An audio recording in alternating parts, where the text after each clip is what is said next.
Welcome to the Read, Talk, Grow podcast, where we explore health topics through books. Our topic today is aging, and our book is When the Cranes Fly South by Lisa Ridzén and translated to English by Alice Menzies. I'm your host, Dr. Denise Millstine. I'm an assistant professor of medicine at Mayo Clinic, where I practice women's health, internal medicine, and integrative medicine. My guests today are Lisa Ridzén, who's a Swedish novelist and sociologist, and whose acclaimed debut novel, When the Cranes Fly South, has become an international bestseller. Inspired by her research on masculinity in rural Sweden and by notes left by her grandfather's care team near the end of his life, her work explores aging, care, love, and human dignity with deep empathy and emotional clarity. Lisa, welcome to the show. Thank you, and thank you for that beautiful introduction. Our medical expert guest is Dr. Erum Jadoon, who's a geriatrician internist and an assistant professor of medicine at Mayo Clinic in Arizona. She's on faculty with the Academy of Communication and Healthcare and teaches communication to Mayo Clinic, faculty, physicians in training, and medical students. This is her third appearance on Read, Talk, Grow. Erum, welcome back to the show. Oh, it's always a pleasure. Thank you. When the Cranes Fly South is a modern novel about Bo, an elderly man in Sweden whose wife has moved to a care facility, and so he finds himself living alone with visiting caregivers, his dog Sixten, and his son who strives to keep him safe and fed. Bo has become progressively more frail and increasingly isolated, which adds layers of challenges and difficult decisions. Okay, you both know how Read, Talk, Grow works. We discuss books that portray health topics in an effort to better understand health experiences through story. In this case, we'll talk about aging.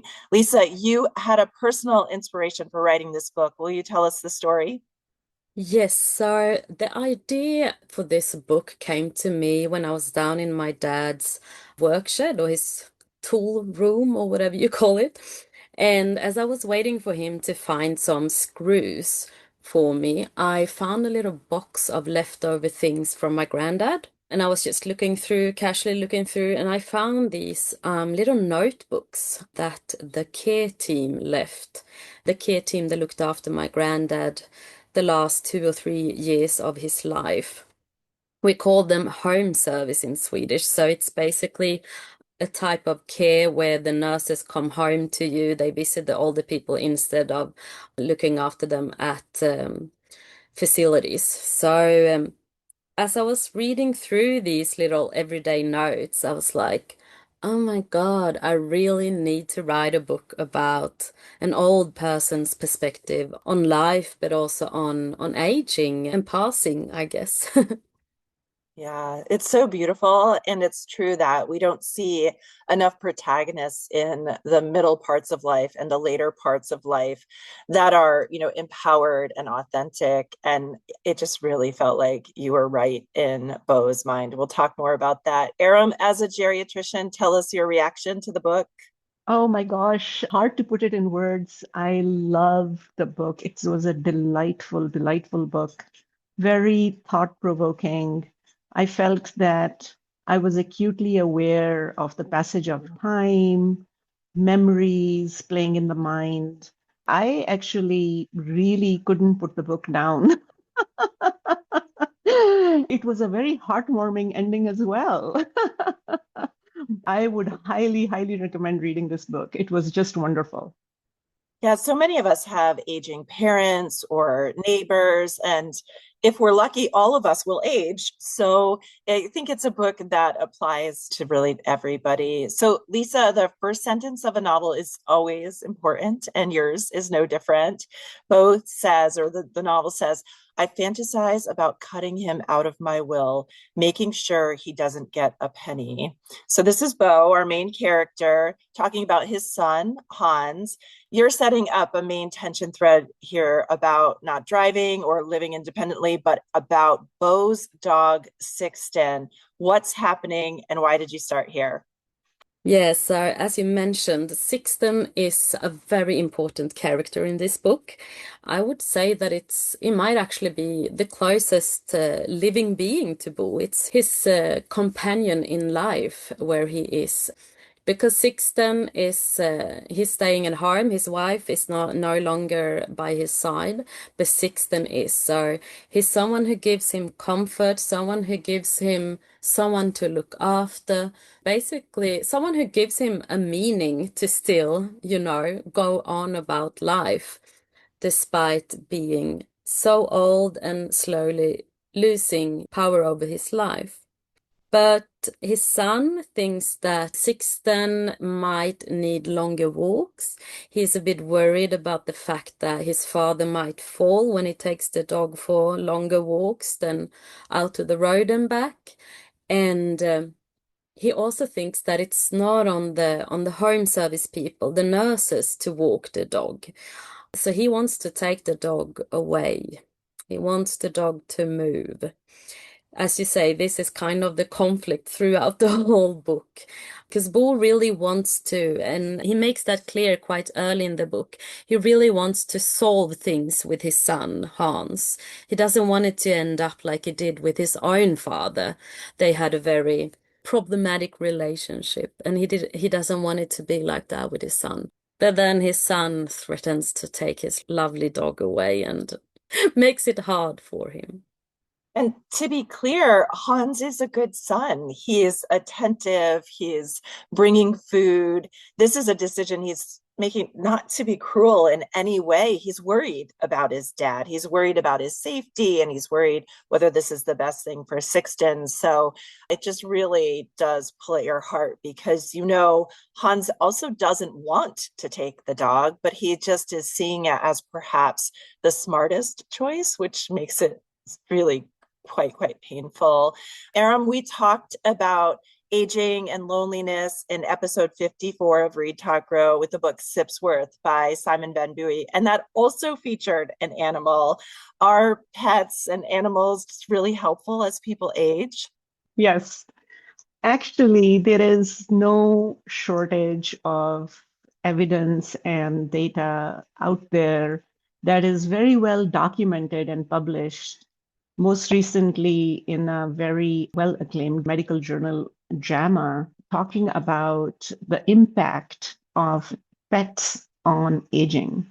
There is very good studies done not only in the United States, but also replicated. The data is replicated in Europe, in Japan, and it talks about how having a pet actually reduces cognitive decline. It has an impact in reducing all-cause mortality. It improves physical and social function. The most recent study actually showed that pet ownership completely offsets the negative cognitive decline and effects of living alone, which is remarkable. So it was interesting that when you actually go into the details of all this, it seems that this data is strongest for dogs and for cats and less replicated for ownership of birds and ownership of fish, I'm sorry to say. And understandably, having a dog for a pet is even better because the data shows that the first walks that people do in the morning and in the evening actually has impact on muscle mass, frailty, independence, and it really does offset a lot of that. So this book, when I read that first page, it triggered a lot of things in me. It was just wonderful. So just to summarize what you said, so when you have a pet as you're aging, you have decreased cognitive decline. So it protects your memory, helps you to keep your memory, and then also reduce mortality. You'll even live longer in addition to being less frail and having better muscle mass if you have a dog. So that is fantastic. Are you prescribing pets to your patients?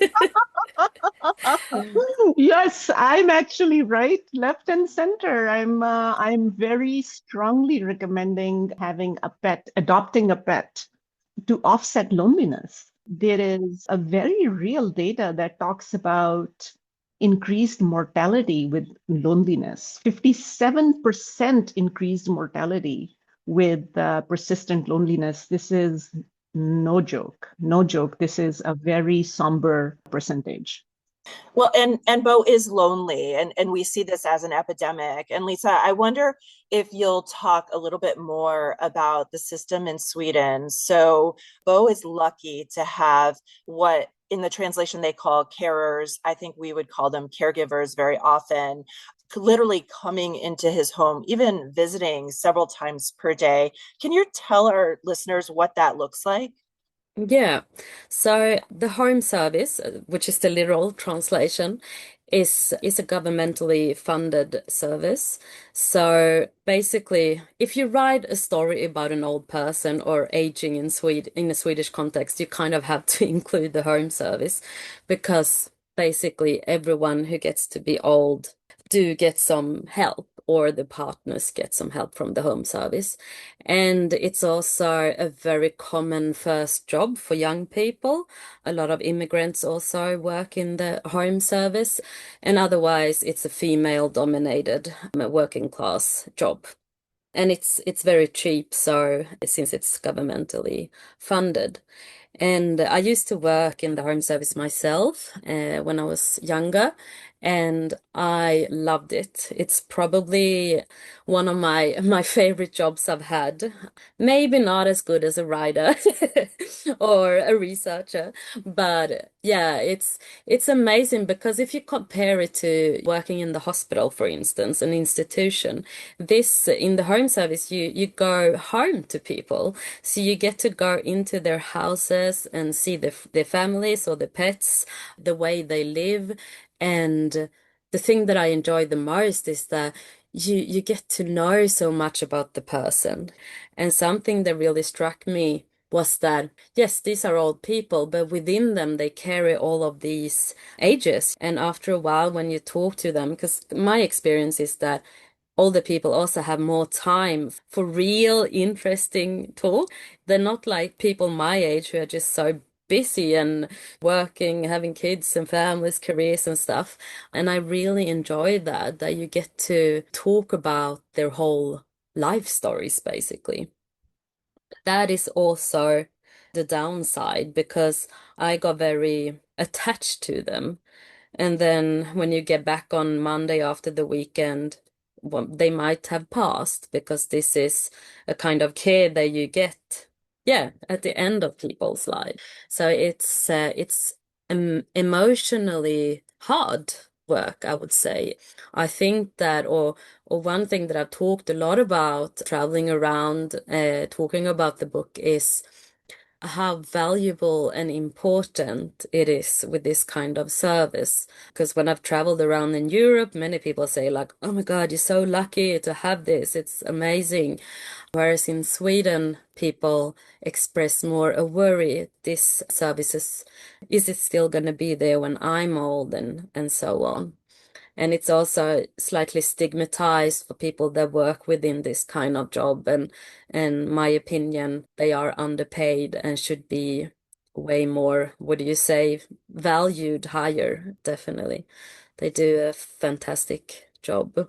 Yeah, even heroes at that phase of life, which to your point, people who have the home service have had this huge life experience, and sometimes we treat them like they aren't these, full people with full lives, and that we don't recognize how much we can learn from them, and we should slow down and do that. Erum, we see some of the caregivers notes, which we now know is inspired by some of Lisa's readings of the past journals, and there are a variety of styles for these caregivers. Some are really friendly, some are all business. Bo calls one of them a battle axe. Is this something that you see, this variation in caregiver styles that you hear your patients talking about? And do you know, is there like a best style for a caregiver, or do you think that combination is really the perfect mix? There are a couple of different factors that play into caregiving for us here in the United States, because depending on where you are, the type of services that are available are different. So, for example, There is home-based care where you can have what we call caregivers come to the house for a certain number of hours in a week. And most of these are very much dependent on the relationship or the personality of the caregiver. And I think that this book highlights that very nicely, where the one person who seems to be having, or the caregiver that seems to have the most impact on the older adult's mood, the older adult's ability to eat or willingness to get out of bed and do things, depends on how authentic and genuine that relationship is. And sadly, that is the one thing that is very much dependent on the personality, because similar to Sweden, a lot of these jobs are the first job for somebody, or the first step into the foray of healthcare for many people. They are typically not very high paying jobs. There's a higher turnover. And unfortunately, I do hear a lot about the dissatisfaction or the disappointment and the heartbreak that happens when a favorite caregiver moves on to a different job. So I've had multiple stories where, oh, my mom had this absolutely lovely caregiver, and I walked in and she was playing or she was doing puzzles with my mom, and my mom had the best time. And I went back and, she's not there anymore. Mm. So it's very sad because we don't have that kind of consistency, unfortunately, because I think there is a commonality about the stigma and about this being a first job and all that. Definitely very similar. I like what you said about the relationship between the caregiver and the client or patient, that there just are different styles. And sometimes you need to be collaborative and friendly, like, what do you want to eat? Let me make you this. And then there were some of them that are just tell you what to do. You get in that shower, you don't want to be a stinky old man. Exactly. And they're harsh, and the way they are going to be moving around in a rush and trying to tick all the boxes. It's heartbreaking to see that. But sometimes that firmness is needed, right? Because it is easy to get into that, some of those habits, and I don't know. Well, a lot of this has to do with the behavior interventions that we have to put in place to allow to have that collaboration. How do you get somebody to agree to come to a point of commonality, especially when there is also some degree of memory loss or cognitive loss or confusion happening? And a lot of the times, even in our older adults that have significant cognitive decline, the only way we can really get them to cooperate is to buy into whatever fantasy or whatever story or whatever time or moment they're in, and not denying it, but rather going along with it and then giving suggestions to be able to do certain things. And yes, if there is somebody who's not going to want to get up from their chair, is at risk of problems, then maybe you do have to be a little forceful. But I would say that would be a thing of last resort. Fair, fair. That says our communication expert. Thank goodness. Lisa, one of the aspects of Bo's life that we read about throughout the novel is food, what he'll eat, what he won't eat. Early on, Hans comments, "You're getting so thin." And Bo says, "As though it's my fault my muscles are wasting away, as though I invented the aging, useless body." We talk about the importance of food in the novel. Yeah, I mean, food has a really important role because that is the intake of food is like such a big part of Bo's life. That's something that gives him routine, and that is one of the main purposes of the caregivers. They are there to make sure basically that he eats everything he needs to eat. But he, as well as many other old people, has lacked or he's lost his appetite. So and a lot of things doesn't taste the same anymore. And this is something I remembered working in the elderly care, that whipped cream, for instance, it has a tendency to change flavor, so it can taste a bit like old and moldy almost. So things that you might have loved, you can't really eat anymore. But there is one thing that he still likes, and that is a sweet, like a little cake kind of thing called massarin. It's a traditional Swedish cake, basically. And he eats this every time he's on the phone with his best friend, Ture, because they're too old to see each other. He can't go into town anymore to see him. But instead, they call each other and have a fika, coffee break together. But yeah, food plays a big role. This actually really is bringing to mind a couple of different things that are also part of getting older. One is that the sense or the taste of sweet is preserved for the lifespan. Even in adults that are very old, frail, they can still appreciate the sweet flavor. So the lack of appetite is multifactorial, but the fact that we cannot taste certain flavors goes a lot into plays a huge role. Another thing is that there is the question of early satiety. So patients, or as we get older, we get full very quickly. This is one of the reasons why eating like a bird, so as to speak, is encouraged, and to keep favorite foods that are available all the time in within arm's reach is encouraged, because it's really quite difficult to keep up with your caloric intake if you're going to limit yourself to just 3 meals in a day. And this is a problem that I see very often in my patients, especially my more traditional older adults who are used to sitting down for breakfast or sitting down for lunch or sitting down for dinner, especially in my older females, because they have just self-disciplined themselves not to snack. That can be a problem. And the third thing is that food is always better when it is accompanied by somebody who is sitting with you. There is very well documented research that talks about improvement in frailty, maintenance of your weight, or even gaining weight when somebody is just losing weight because of depression, isolation, anxiety, you name it, if there is a companion sitting right next to them. So that lovely ritual they have of on the phone is almost like they're visiting. And even though, I mean, now we do have FaceTime, which has changed things a lot for our older adults, but just being able to converse with somebody and have something to eat at the same time, it really highlights the role of food in our lives.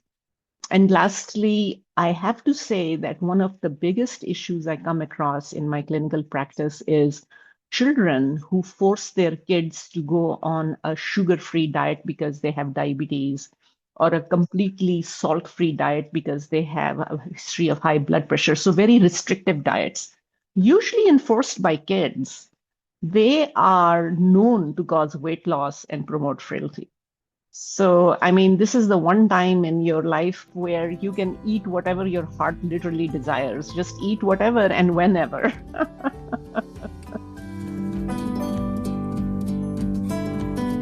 Hey, listeners, we hope you're enjoying this episode of Read, Talk, Grow. If you find our discussions helpful and insightful, please take a moment to subscribe to and rate Read, Talk, Grow on your preferred podcast platform. And don't forget to tell your friends to listen. Your support will help us reach more readers and those eager to learn about health through books. As always, feel free to drop us a line at readtalkgrow@mayo.edu with suggestions for books, topics, or any comments. Thanks for listening. I want to highlight a couple things you just said, Erum. That one thing that I just learned, which is why I love talking about these books so much. So it's not just about bringing food to somebody you're caring for. It's also about pausing to sit and to eat together, to accompany them during that time. It's not just the access to food that's important, but also the sharing of food. And then you might have, when you said children, you're talking about adult children who are maybe navigating dietary modifications for their own health. For example, they have diabetes or they have high blood pressure, and so they're cutting things out of their own diet to manage their health conditions. But as people are elderly, it's fair to ease up on many of those restrictions and encourage people to eat something? I think, Denise, in my experience, honestly, I have seen it more as an extreme fear of losing a loved one because they love their mom, they love their dad. There is this extreme fear and anxiety over what's to come and acceptance of everything that's happening, which is completely out of control. This unknown and their loved one is in the middle of this. I truly think that when you peel apart this question of why you're restricting your mother from having dessert or why she should do this or she should do that, a lot of these apparently, for lack of better terms, control issues that I see a lot between kids or their caregivers, or I mean, not necessarily just the kids, could be a spouse, but usually it's the adult children, is this extreme fear of losing their mother or their father or their grandfather, and it comes out in this extreme control. So when you actually peel away this and you just talk to the caregiver, in my experience in the clinic, I've seen them just simply dissolve into tears and crying and just sobbing because they are stressed out. They are trying to take care of their kids, their job, there are so many responsibilities, and at the same time trying to be there for their mom and dad who's aging and just, the time is passing. Once again, it's a decision that's difficult, but it's made from a place of love. It's not that anybody's trying to be mean or cruel. Lisa, you brought up Tura.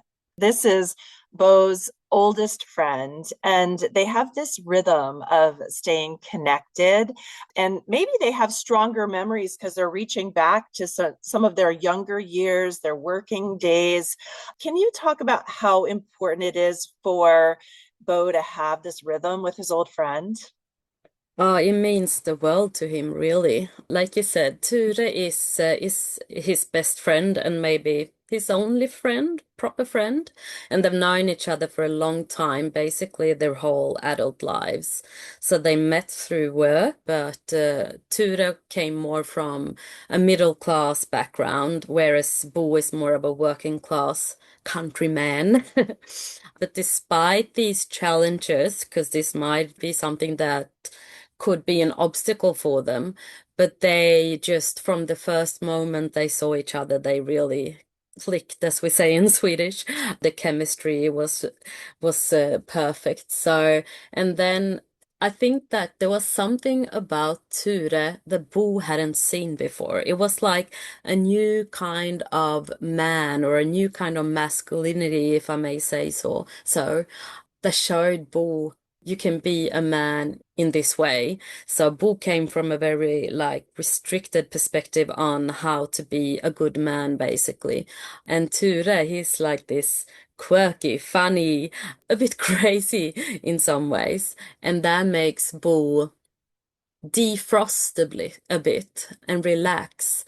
And I would say that Ture is probably the person that Bo is the most relaxed with, where he, pulls down the fence a bit and have fun, basically.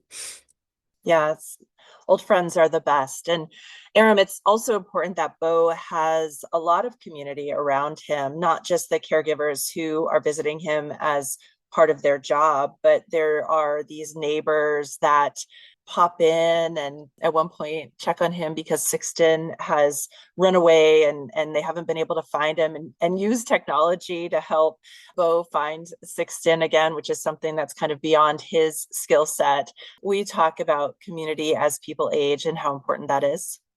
Oh, yes. I think it's very common for us to hear that it takes a village to raise a child.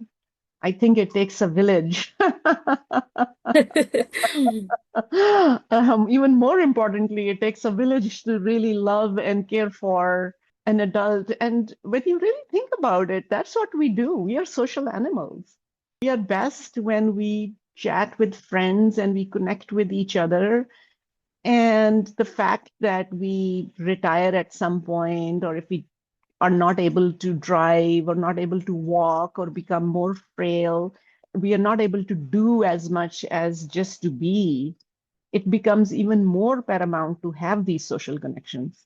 I could talk about this topic, which is very near and dear to my heart.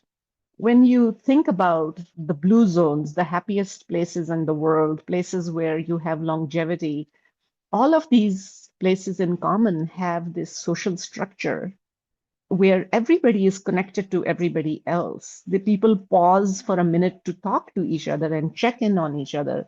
And that becomes even more important as we age. I mean, it's just lovely to read the passages in the book about all the little connections Bo has. It was very beautifully done, very lovely. Yeah, really, really beautiful. So, Lisa, there's a scene where Bo is sitting with Sixten and petting the dog, and he notices that his hands are really stiff from arthritis. And he's thinking about how his arthritis has been worse because he had to stop his medication for arthritis due to some new medications that he was now taking for his heart issues. And he's thinking back to the doctor who was a covering doctor who was quite busy and a bit dismissive. And that doctor had said to him, it's not really a hard choice between the heart medicine and the joint medicine. And then Bo thinks to himself, actually, I wouldn't mind dying from a heart attack. That wouldn't be a bad way to go. So I thought this was a clever way to portray that we do make assumptions about people. Of course, you would want to protect your heart over feeling comfortable in your joints, but that's not necessarily true, is it? No, yeah. Thank you for bringing that scene up. I was actually inspired by, when I wrote that scene, I was inspired by a meeting with the doctor that I had with my father, who's suffering from heart problems, and he's got rheumatism and these traditional sausage fingers, as we call them, very swollen. And the doctor made similar jokes. And I was like, I've got this feeling that working with elderly people, there is often this super focus on the medical parts. Like we need to be as efficient as possible to make them live as long as possible. And that is like the main goal. And I mean, that is not a problematic goal in itself, of course. But I guess what I want to do, and I try to do in this book, is to ask questions and what more is there? Because we need to talk about these things with the older people as well, the more existential, emotional aspects. For instance, there are some scenes where the priests are brought up by the caregivers as a way to deal with these worries and anxieties that are very common for old people, because of course you think about the fact that you are slowly going to pass. And yeah, and I guess I wanted to investigate and question this so low focus on just the medical aspects. And Lisa, you did it beautifully. I mean, you really, really, really did it beautifully, I must say, because I think what this really highlights is that in the spectrum of life and in the phases of life, the priorities change. When you are 20 years old, you cannot even imagine being 40 years old. And when you are functional adult doing all types of, activities, you cannot even imagine prioritizing or understanding how important your health and or your faculties are. I think it's a human tendency, a human condition where we do not tend to appreciate things until and unless they are gone or we've actually walked through it. And it is one of the things that is paramount for successful patient-physician relationship and ultimately translates into longevity, better outcomes, less hospital admissions, is to have this collaborative discussion where you are comfortable enough to talk about these very, very uncomfortable subjects, including goals of your treatment, your care, because it is honestly very, very easy to just write down a couple of medications and throw them away at somebody and then move on to the next patient than it is to actually ask, what is the role of faith, for example? How does that translate into everyday life? Or if your heart is to stop, would you want to have chest compressions? Or would you prefer to have a medication that actually allows your fingers to move better, but may mean that you tend to have more salt in your system and you might have worsening in your leg swelling? Or perhaps a medication that I would like to give you for your leg swelling is going to implicate problems somewhere else, where when you stand up, you'll get lightheaded. So just asking what are the priorities from the patient and then tailoring the medical treatment so that it's collaborative is something that I think is very new for medicine, Western medicine, and we are hopefully moving towards it. But it's something that your book highlights very well, and it's something that I personally strive for myself, and I hope I teach my learners, because traditionally Yeah, medicine is not like that. I really like, Erum, how you brought up too that it's okay that those priorities change. And to Lisa's point, while we make an assumption that people want to live longer, probably most people that I see want to live healthier, and that expansion of their health span as opposed to their lifespan at the cost of feeling healthy. One thing we do in integrative medicine is we ask people, what do you want your health for?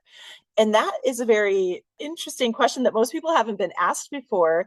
And if it's because you want to live to see your granddaughter get married, well, that's about longevity or lifespan. If it's because you want to go climb a mountain, then that is a very different goal. And so it's good to pivot to know what that person is striving for, because all of these medicines, all of these interventions come at a cost. Even decisions about whether to keep a dog or not, these come at a cost, which we see very heartbreakingly in the book, although listeners will have to read the book to find out. It's not without its own dangers. You just have to know what is the pros and cons and make an intelligent decision as to how you want to live your life. Lisa, one of the other things you didn't back away from was Bo's real frustration with his balance. He said this is the thing that actually bothers him the most. Will you talk a bit about how important that was and how it impacted his life? Yeah, so Bo has his whole life been a kind of man who puts a lot of value into being physically strong, to go outside, collect the wood, carry it inside, or walk for hours in the forest with his dog and so on. And as he gets older, he loses this ability more and more. And also he, like you say, when he gets up quickly, he gets very lightheaded and dizzy. And this is super frustrating for him. And it also makes his son, he's on his father constantly, like stop carrying taking the wood, or don't go for walks with the dog in the forest, you might fall over, and so on. So this basically, it isolates him into the house. So he's like, he loses a lot of his, I would say, everyday necessity, just to be outside in the forest. Like me myself, I live I live in a house very similar to Bo's house, in my granddad's old house in the forest. And every time I travel to cities and so on, I feel so, it's too much. I want to go back to my forest. And if I don't get these forest walks, or if I don't get to light the fire in winter, like it's just, we take it for granted when we're young, but imagine a life without these walks. Yeah, that's Bo's life. And it's hard to put words to how devastating that is for Bo. Yeah. Erum, I could just picture you cringing as Bo was like putting his walker aside because he figured he could just get a few steps to the shed. I could just feel you like, no, he's gonna fall. But I want to talk about another topic that Lisa brings up with you, Erum, and that's urinary incontinence, because I think most people would think this is not a very sexy, discussable topic. It is so incredibly common, and because there's often some embarrassment around it, people won't bring it up.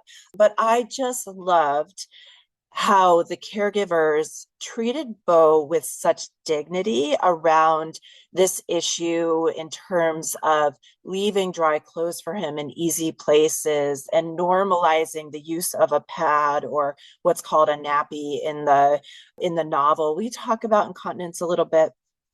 Well, you said it well, Denise. I mean, urinary incontinence is not considered a part of normal aging, but having said that, it is incredibly common.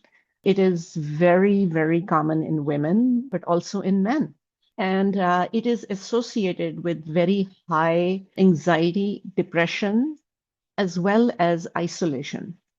So, like you said, it is something that people don't like to discuss, don't like to talk. As a matter of fact, for one of the things that I have to make sure I teach my learners is that they specifically ask about it, since people are not going to bring it up.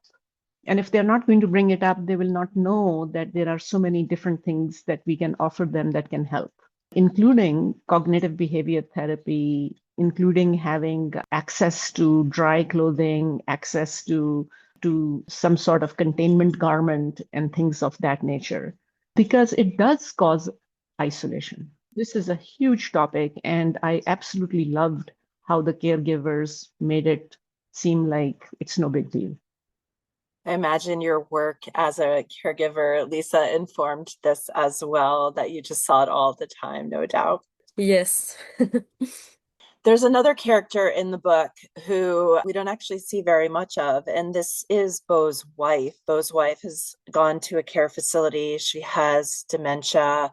And in fact, Bo is speaking to her through the whole book, literally addressing her. But he is really not energetic about going to visit her. Hans feels like it's something they need to do. Bo feels like it's something that he doesn't need to do because she's not herself. He says she's just a husk of herself.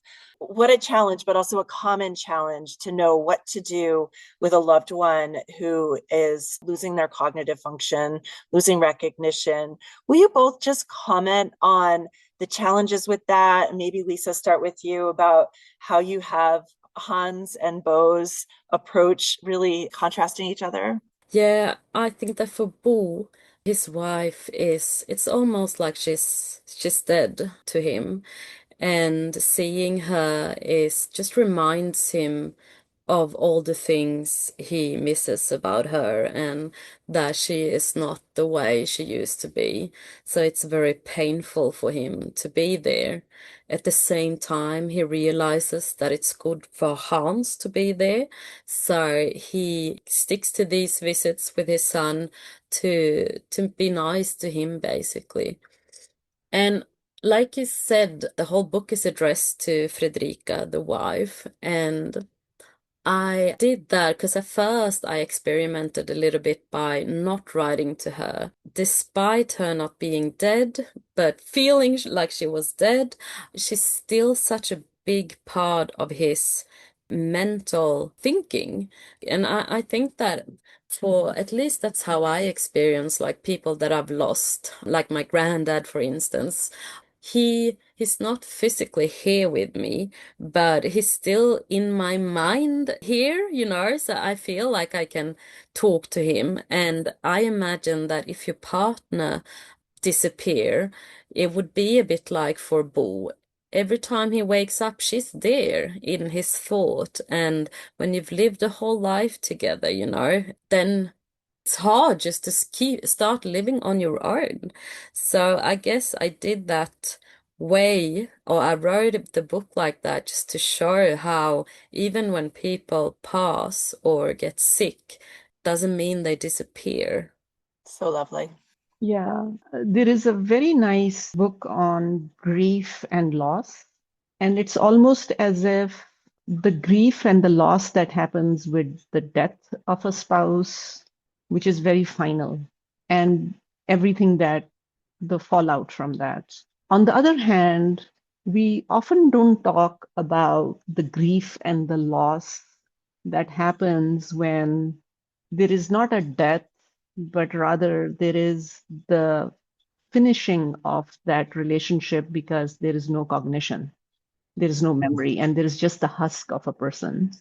And to have to visit and relive that loss over and over and over is almost as if you're not letting yourself heal, or there is no moving on. I think that is how I would be able to best explain the recurrence, reluctance, and the pain that Bo has to go when he has to visit his wife, who just simply does not recognize him. And I see this in my patients, where I'll have a very loving, caregiving husband to his wife who has advanced memory loss with paranoid features, saying, "Who are you? Why are you in my house? Why are you in my bed?" Running away in fear, or calling the cops that there's a stranger in the house. So that rejection, recurrent rejection, I think it's almost asking too much from a human being. There's so much compassion in that wisdom. Yeah, thank you. It's just very difficult. I've had grown men cry over this with me because it's just so difficult for them to try to process that, Yeah. Let's wrap up with some advice from each of you for somebody who is caring about an aging adult, trying to keep them at home and support them. Any last pieces of advice, Lisa? Oh, well, I don't know. Read my book. No, but I guess to always try to ask and imagine what it would be like if you were the aging one, and put yourself in that person's perspective. Yeah, empathy is always a good way. I would say, Beautiful. read Lisa's book. I would second that. It's the acceptance of life, it's the acceptance of the phases of life, and the simple fact that we live on connections with our pets, connections with other humans, connections with our landscape, our garden. And if you cannot have it big, even having a little bit is what keeps one going. So good. Perfect. I'll copy that for next time. Well, this has really been my pleasure. Thank you both for being here to talk about When the Cranes Fly South by Lisa Ridzén. It was such a beautiful conversation. I appreciate you both. Thank you. Thank you. Thank you so much for having us. Read Talk Grow is a product of the Women's Health Center at Mayo Clinic. This episode was made possible by the generous support of Ken Stevens. Our producer is Lisa Speckhard-Pask, and our recording engineer is Rick Andreessen. Visit our show notes to see the books discussed today and for links to other health education materials. Follow us on social media like Instagram and Facebook, or reach out directly to our email, readtalkgrow@mayo.edu, with suggestions for books or topic ideas. We'd love to hear from you. This podcast is for informational purposes only and is not designed to replace a physician's medical assessment and judgment. Information presented should not be relied on as medical advice. Please contact a healthcare professional for medical assistance if needed for questions pertaining to your own health. Keep reading, everyone.